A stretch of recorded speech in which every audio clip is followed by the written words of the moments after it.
Hello Aquarius, welcome to the Plaid Sheep Oracle. I am not entirely sure where this reading is going to go.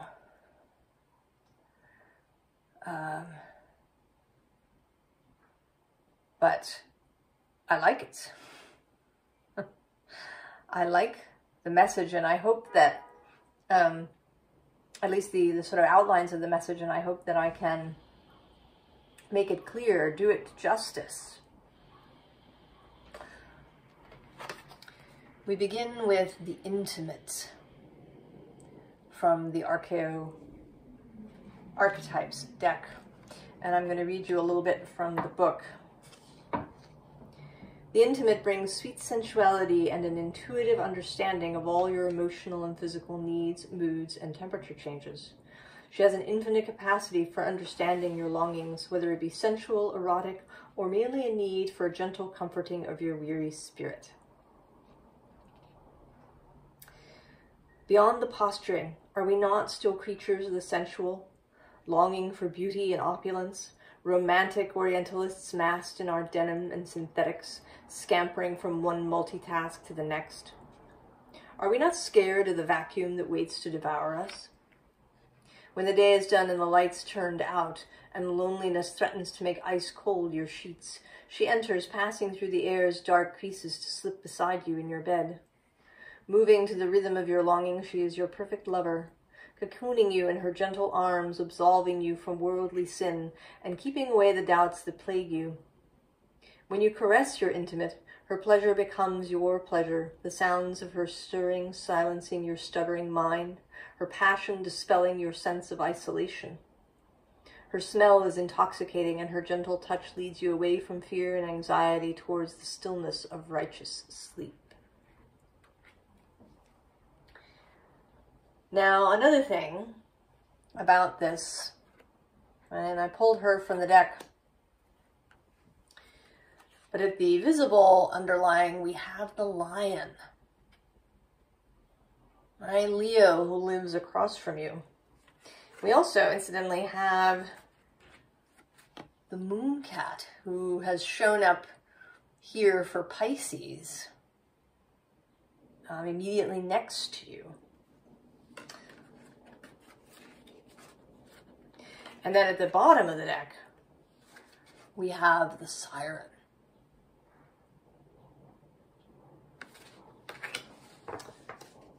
That which attracts, which calls.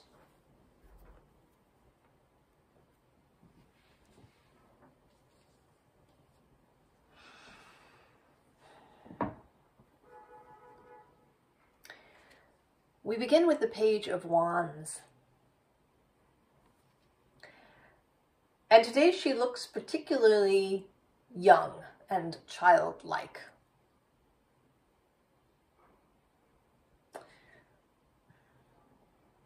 That there's something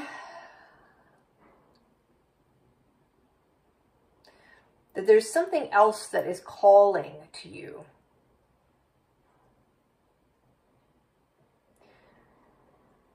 That doesn't actually have to do with your childlike aspect. I mean, yes, in the sense of wonder and excitement and a sense of adventure, but not the childlike aspect.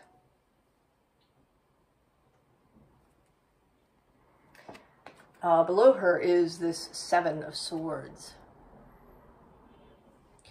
This mental energy that can be, right, in this card particularly, can be focus, but it can be focus at the cost of not actually seeing what's out there and what is happening.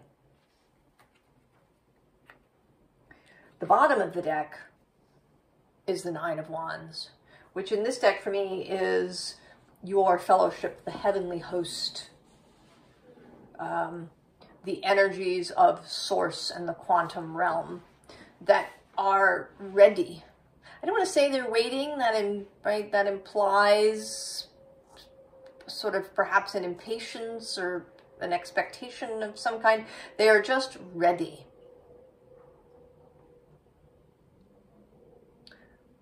For whenever you turn your attention to creation.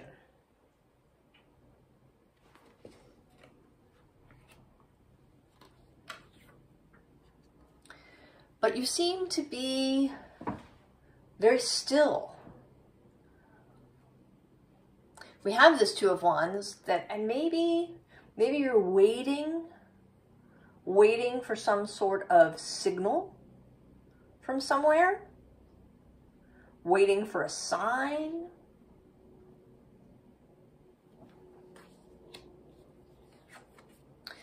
And then this World card, where you are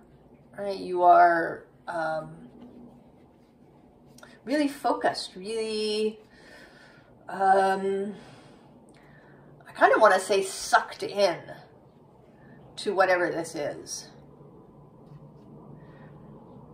And it could be different things. It could be something that you use for distraction purposes. It could be your job. It could be the world of the online, whether it's social media or other kinds of digital life.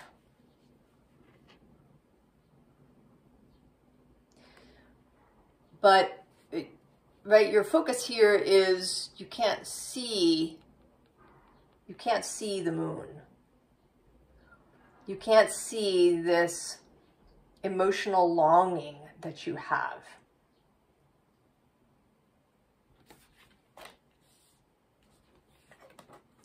And then with the King of Pentacles, also this sense of fixedness.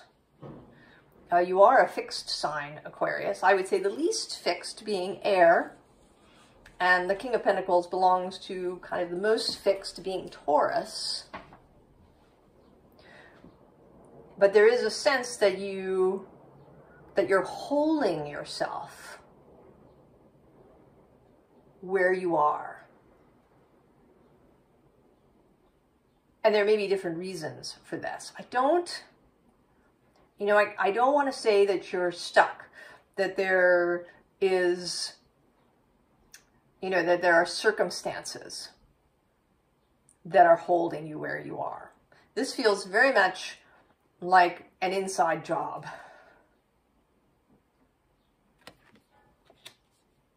Though, right, the trumpet has sounded.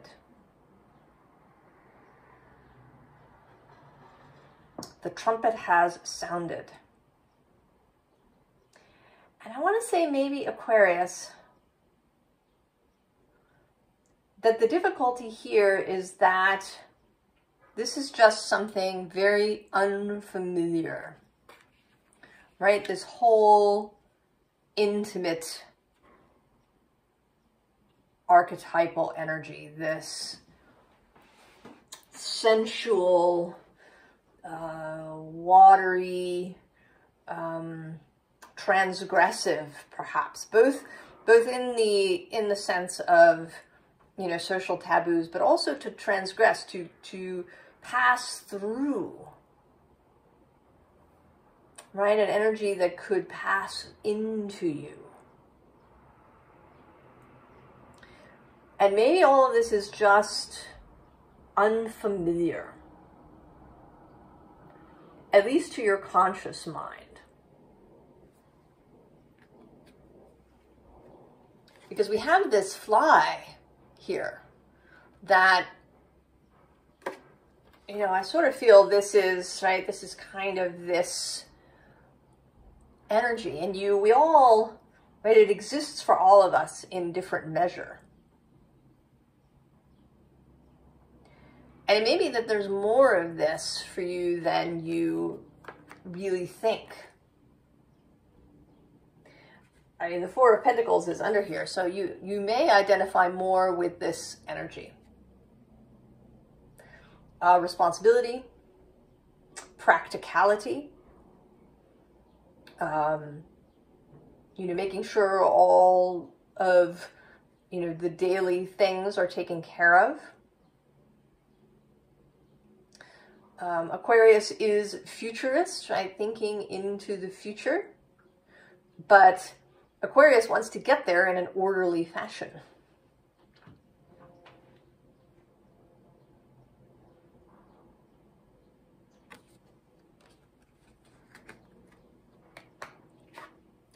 The bottom of the deck is another sort of fixed energy with the Collector.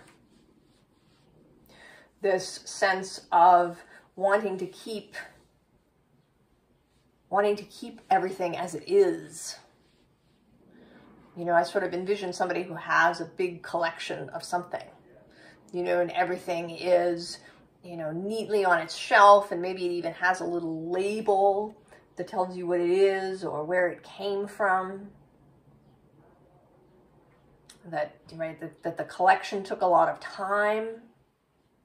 And this could be both literal, but it can also be the collection of our life experiences. The things that we've done, maybe the education that we've had, the jobs, the professional accreditations, the way we've come to be seen in the world through this collection.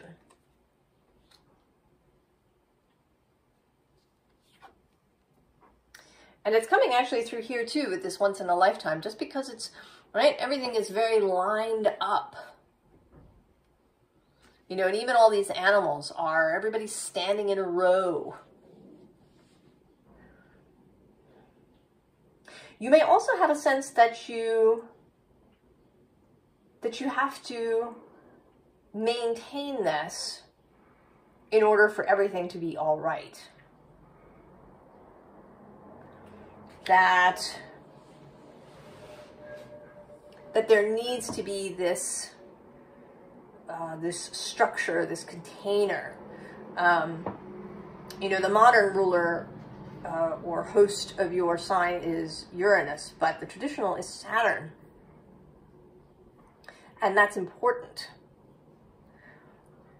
I think that Aquarius was meant to have both. So this kind of Uranian individualism, as well as the Saturnian structure. You need both, really.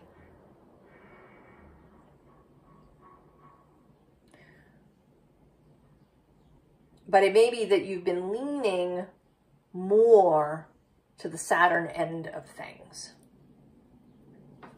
And it may be now that Pluto has entered your sign and will enter into it definitively in the end of November, that something is beginning to change.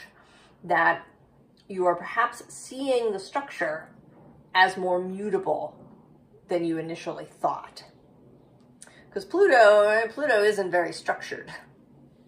I mean, he has his own personal rules about the right use of power, about truth. But he's also, right, very mutable. He's transformational. Though he too is sort of been given to, right, Scorpio, a fixed sign, but fixed water that has a different quality. Right, there's definitely things here about water and the watery realm. Page of Pentacles. And this is coming through as remembering, right? Remembering the insides, remembering the animal self, remembering your body and all of its gifts, its abilities to connect both to nature and the cosmos as well as to other people. to connect in ways that the mind alone cannot do.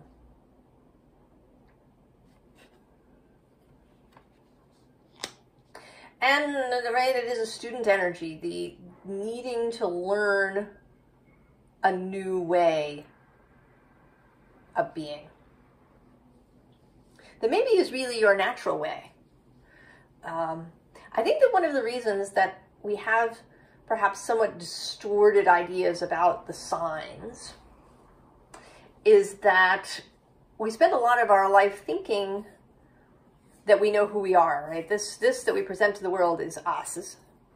But often that us is overlaid with armor and weird things that we've put on ourselves in order to survive. And when we take these things off, we suddenly discover, I think often we discover a great deal more softness that actually exists, certainly for signs like Aquarius. It may be that if you had a lot of Pisces, you might discover a great deal of structure and strength and stability that lives beneath you that you didn't know about.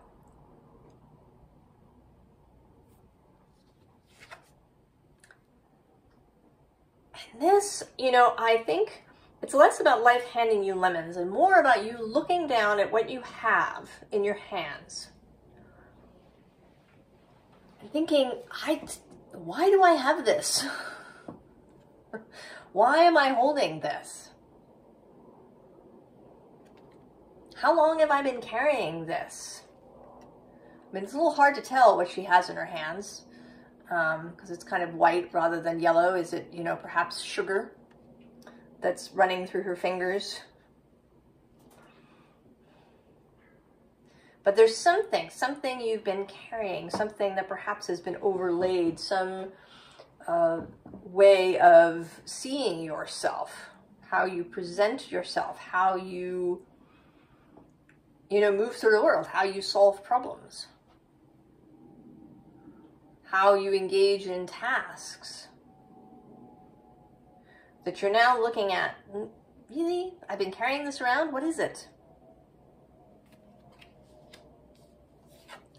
And then with the Six of Swords, choosing to make a change.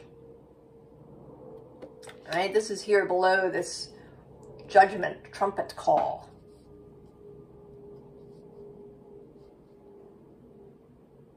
That you're now ready to leave this previously well-trodden, well-settled space. To do things differently. To maybe look to other aspects of your chart. I was actually listening to Rick Levine talk in an Astrology Hub podcast about his concept of the planets in your pocket.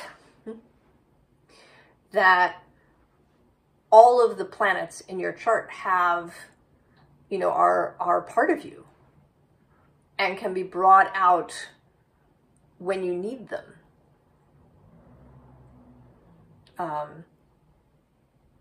So maybe you have Aquarius sun or moon or rising, but your Venus is over in Taurus, or your Mars is in Virgo, or, you've got Saturn in Gemini. So there's other energies, and even if you don't have a planet somewhere, you have all of the signs. I would add that not just the planets in your pocket, but the signs in your pocket.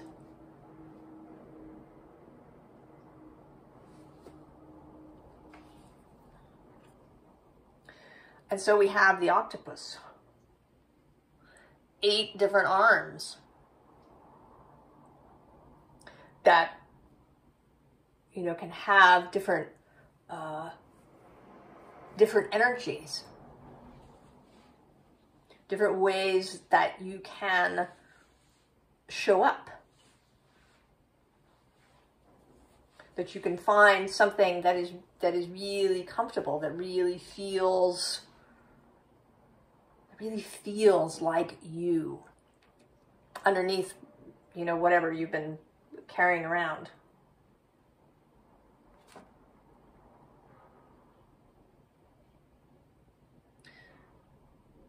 There's a sense of discovery here. And two, with the rabbit immediately underneath. You know, this is not a frightened rabbit. This is a rabbit that is curious.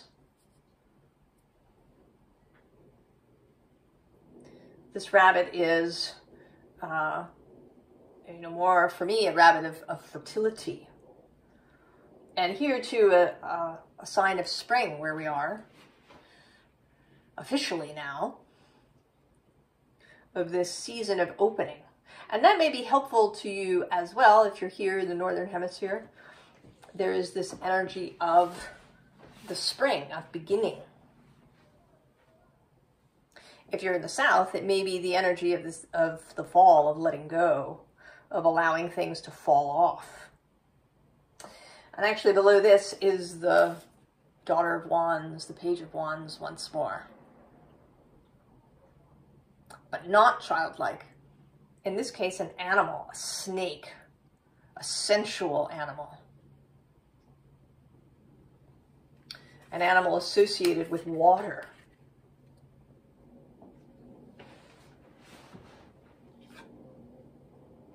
The bottom of the deck is this rose. And I want to say that that it's time to let this rose go. You know, maybe I feel that this is like, you know, like a flower saved, preserved from some past event. You know, like saving your prom corsage, or, you know, some flower that somebody gave you. And it doesn't even have to be about relationships. It could be, you know, right? The flower could symbolize anything, but it's, right? It's kind of hung around for a really long time. It's now drooping, the petals are falling off, covered in dust. It's time to let it go.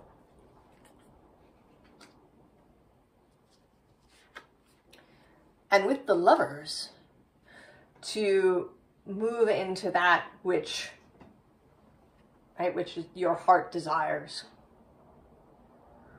that isn't restricted by the box, by whatever this armor that you have, or, you know, how you've been focusing because you think you're supposed to, or, you know, because it's just the way society focuses.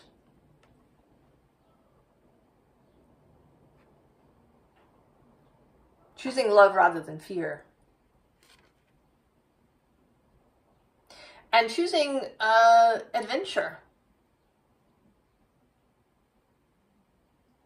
Choosing to not worry about uncertainty.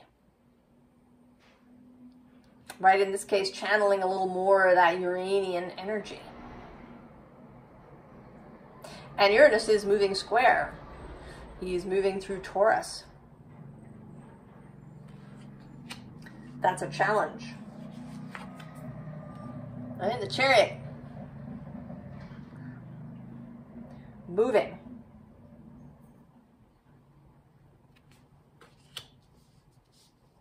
And movement that is moon related. Movement that is related to how you feel rather than to what you may think about something. We do have the Eagle here. And I want to say that this is showing up kind of like the Father of Swords might. The Father of Swords in the Wild Unknown deck is an owl. But this eagle feels very much sort of King of Swords like. And the King of Swords is Aquarius. So finding the most expansive version of Aquarius for you. not for anybody else. You know, and I'm noticing today that this judgment angel is rising out of this field of poppies. And that makes me think of the poppies in The Wizard of Oz. Right? The poppy field where they all fall asleep. Something that has kept you asleep. Something that has kept you, right, a soporific.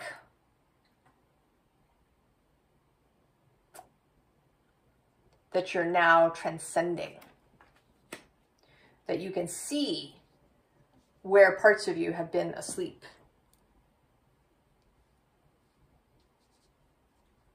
And so the next, you know, there is something about the verticality here too, between these three rows. You know, that we have this Two of Wands kind of looking outward, and then this once in a lifetime seeing perhaps that you've been, you know, maybe waiting or wanting things to be really lined up, and then the Lovers being able to move out of that. And then this kind of heaviness of the world and this deep focus, perhaps into, you know, into work or into the digital world. And then the Page of Pentacles stepping out slightly more into the physical. And then the Chariot, actual movement. The King of Pentacles, excessive structure, keeping yourself in the box where you are, having a kind of limited notion of stability, but then seeing that what you've had isn't really what you want, and then going for what you actually want. And there is in this Eagle card also the call to Leo with all that solar energy. And then here we have the Two of Cups with some new, fresh roses.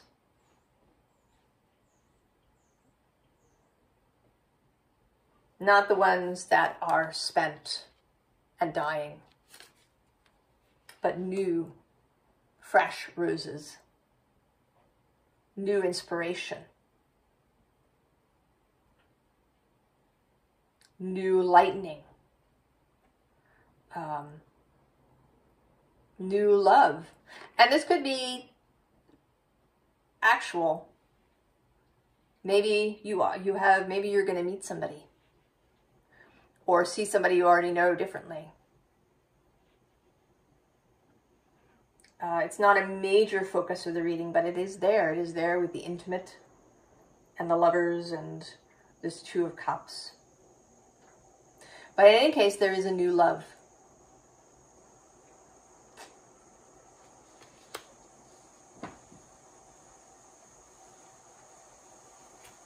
And so what do we have? And this comes here at the end, right? There's the Judgment Call. The movement of the Six of Swords towards the new love. And so what do we have? Of course, we have trust. And the bottom of the deck is the Cat. Independence and healthy boundaries. So, keeping your own counsel, not allowing whatever other people's ideas about what you should do to encroach.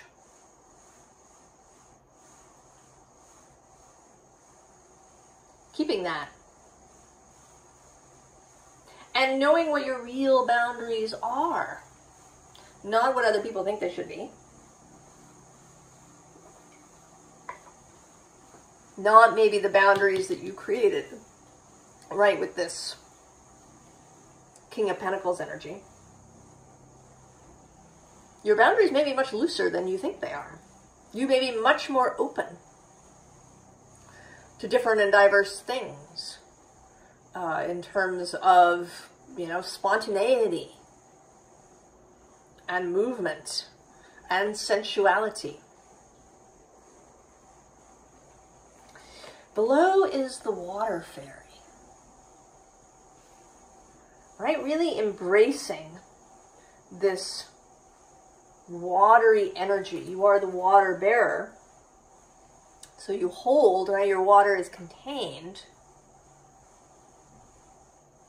But, right, all the other water, Pisces, Scorpio, Cancer, is there in your chart. And in the universe.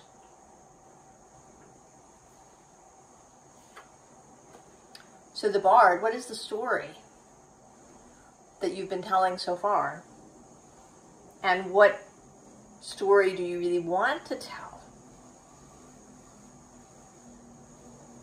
Who do you want to be? What sounds like fun? You know, that's another thing. Don't get caught up in something about, well, I have to be my real self. Only that will do. I have to discover. I have to scrape all the way down and find out who my real self is.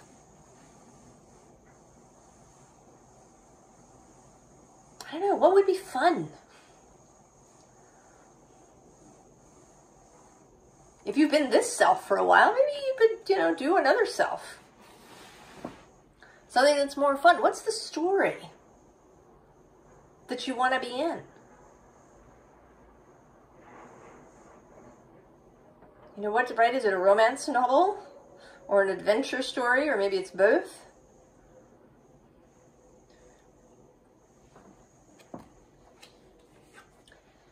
And then with this disruption, I really want to say that this is your water. Be willing to disrupt your life. Be willing to disrupt your relationships. Be willing for there to be disruption. This is more of that Uranus energy. Embrace disruption.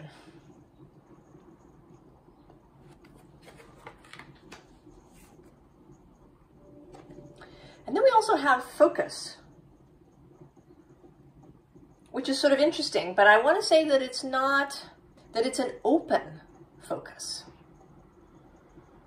You know, when you're looking at something, there's two ways you can look at it. You can really zero in on a tiny little detail, or you can see it bigger, right? Your focus can be open.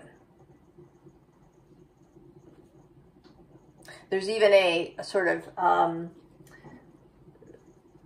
meditation or mental practice called open focus, about not being so, you know, minutely focused, trying to look out bigger.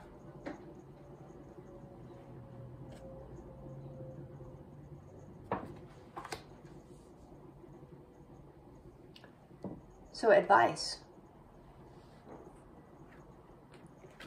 Six of Swords. Go. Be ready to go.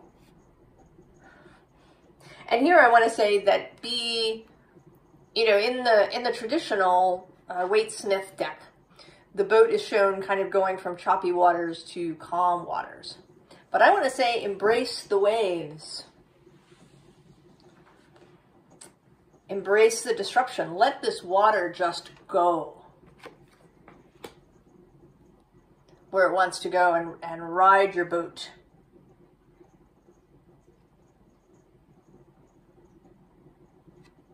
I ride your boat on these waters. Below that is the Seven of Pentacles. And this rising earth energy, right? Pentacles that have wings. So pentacles that are not stuck to the ground.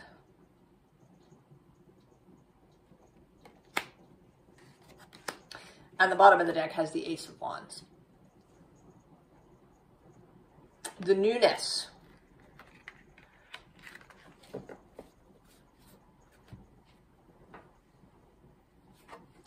Two of Cups.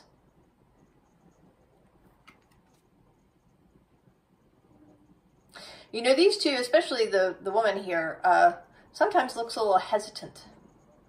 But today the man is also looking a little hesitant, right? He's got the cup, but he's not sure. And, you know, drink. Drink from your own cup, your own heart cup.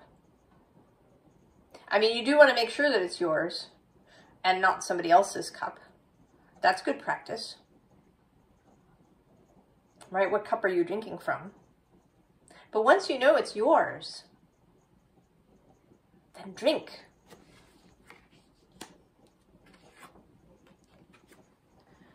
And the Hierophant here, a couple of things. One, commitment.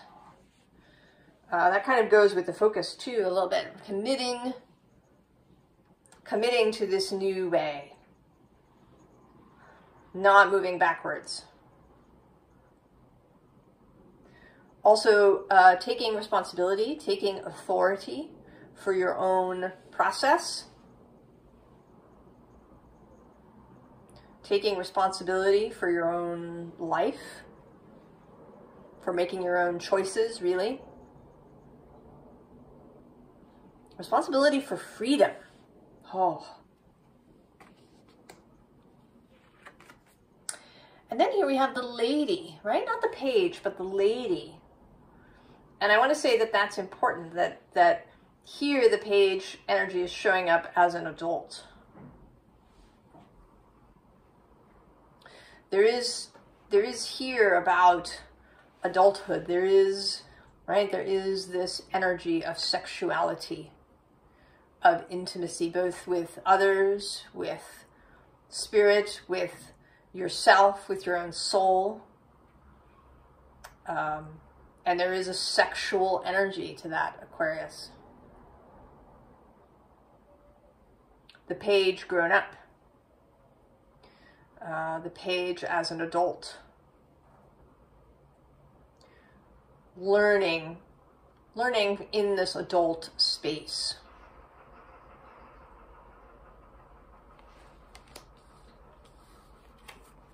And then the King of Cups.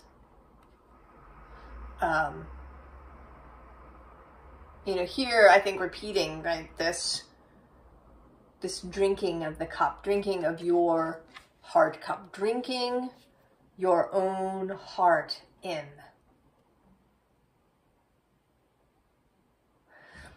And I'm thinking that you could even, if you're inclined to that sort of thing, do this as a ritual.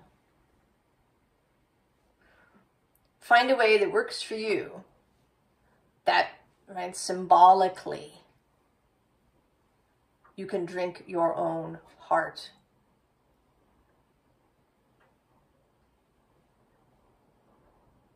Aquarius.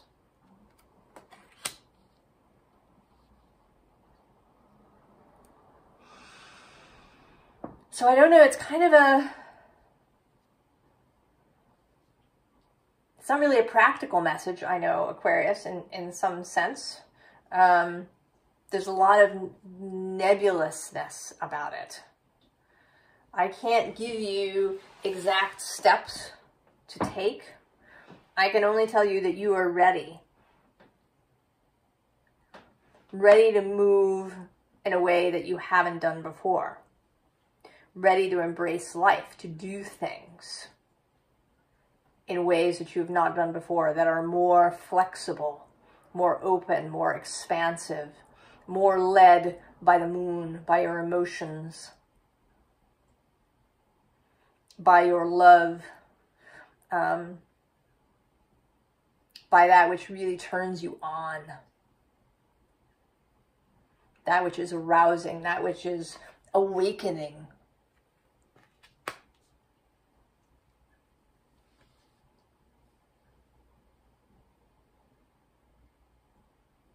Right? You're coming out of the stupor that you've been in for a long time. And now is the moment.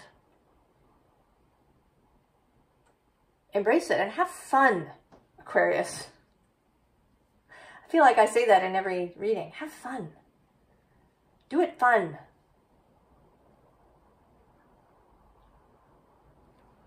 I wish you all the very, very best, Aquarius. And I hope that you enjoy this process. I will see you next time. So long.